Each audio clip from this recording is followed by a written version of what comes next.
As a professional coach at Pro Insight, I'm often asked, why is it that these big production teams are struggling so much in spite of being led by some of the most talented people in our industry? And over the last decade, this trend has emerged, not only of production teams, but even expansion teams that have tried to span across the US. And frankly, they've just had a tremendous amount of struggle and attrition. And so today what I'm going to speak to are the 5 fatal flaws of those production teams and why they have struggled.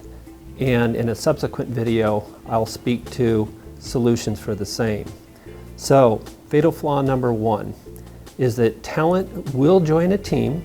They really do appreciate the mentorship of that top agent, and they will become successful. The team leader will put their time, money, and energy into them, and then upon getting to about 2 to 3 transactions per month for a couple consecutive months, they will leave. And that usually occurs in a window between 6 and 18 months. Flaw number 2, dependent-minded people will join a production team. So oftentimes what people will do when they enter the real estate industry is they'll realize that this is a lead generation business. In the beginning, ultimately we all hope it becomes a relationship-based business. Their fear is that they're not a very good lead generator, so they will gravitate towards a team thinking that they can depend on that team leader to provide them a source of leads. What they find out is that that team leader also wants them to prospect, and that's the only way to make it financially feasible.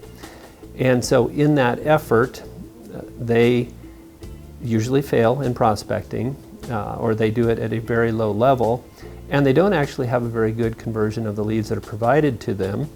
And so they ultimately quit or they get fired. Flaw number 3 is branding. Now we're going to go back to the talent, because the talent really, we're told, those are the people that we want to get in business with, which of course is true. And so what talent does is they will come to a point where they're, again, starting to produce 2 to 3 transactions a month. They're finding themselves in the top 20% of their office and kind of asking themselves, gosh, why am I having this much success and promoting this other person's brand when I know I ultimately, in order to have sustainability for myself and my family, I'm ultimately going to have to develop my own brand. And so ought I not do that now versus later, when I have a tailwind environment in terms of market conditions versus a more challenged environment, which we're likely to have in the near future. So that's number 3. Number 4 is that these folks that join teams do not have skin in the game. The reason why many of them join these teams is because they got to join a rainmaker. This person or people on that team that have this tremendous ability to generate a massive amount of leads.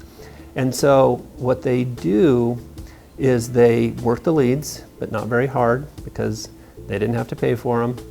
And they're just not as diligent in the follow-up as one would need to be to attain the productivity and the cost per sale that would make this model economically feasible. So flaw number 4, no skin in the game. Number 5 is that, and I'll go back to the talent again, is that you train this talented individual, you put your time, money, and energy into them, ultimately they leave you. But to add insult to injury, they go and they compete in the same market with the same systems, maybe even with leads that you helped them generate, competing against you. And that is just infuriating after you just spent 6, 9, 10, 18 months helping them to achieve that level of success. And so that's flaw number 5, is that if you're going to have a team, it ought to be in markets where they're non-competitive to you. and we'll talk about how to strategically do that in this subsequent video, where I'll speak to the solutions and what I believe to be the next generation team model. Thank you for listening.